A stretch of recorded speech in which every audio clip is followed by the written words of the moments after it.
Hi, my name is Bora. I'm a family medicine physician and the medical director of the Kent County Health Department.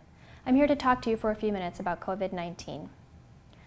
So what happens if you test positive for COVID-19? Everyone who tests positive is recommended to be in isolation in their home. Someone from the health department will call you with instructions and will check in occasionally until it's determined that you are no longer contagious and no longer need to be in isolation.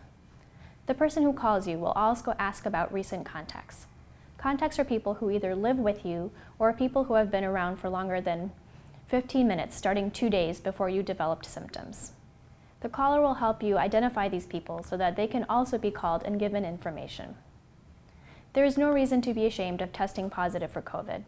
COVID is caused by a virus that is spread just like the flu, but it is more dangerous. You did not do anything wrong that made you get sick. Once you have completed your time in isolation, which is a minimum of 10 days, you are not likely to pass the disease on to others. It is safe for your family and friends to be around you. So what is isolation? Isolation means that you should avoid contact with other people and you should not leave your home for any reason except emergencies. It does not mean that you will be taken away from your home or separated from your family. To protect others in your home from becoming ill, it is best to stay in a separate room away from your family and to use a separate bathroom. If this is not possible, wear a mask and stay at least 6 feet away from others in your home. Wash your hands frequently with soap and water. Surfaces in the home should be cleaned frequently with a household disinfectant.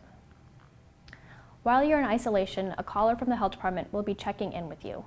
You will be released from isolation once it has been at least 10 days since your symptoms started, you haven't had a fever for 3 days, and you've had improvement in your coughing and breathing.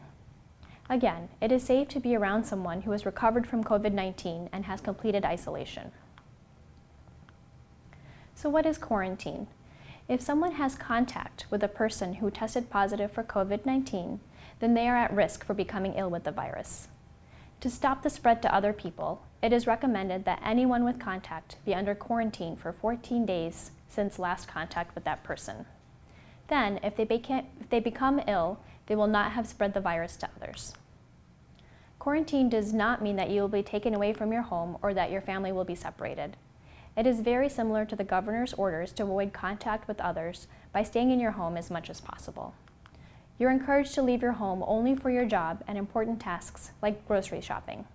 You should not visit relatives or friends or have visitors in your home. When you leave your home, you should stay 6 feet away from others and wear a mask. You should also practice all the measures that help you and others avoid getting sick with the virus, including frequent hand washing. While you are under quarantine, someone from the health department will call you and ask if you have developed any symptoms and let you know when you are no longer under quarantine. You should also report any symptoms to your doctor. So do you have to go to the hospital if you get COVID-19? So most people with the virus will have mild symptoms and do not need to go to the hospital. Although you may feel ill for several weeks, you should notice improvement in your health within a week or 2. Your caller from the health department will be asking about your health and if your symptoms are improving. If your symptoms become worse, then you should call your doctor or go to the hospital. If you start having trouble breathing, start feeling confused, or notice that your lips or face are turning blue, please call 911. When calling, say your name and the language you speak so they can get an interpreter on the line for you. The people most at risk for serious illness requiring hospitalization are the elderly and those with chronic health conditions. Your doctor or the emergency room will decide if hospitalization is needed, and the same requirements for going to the hospital or being admitted to the hospital apply to everyone in Kent County.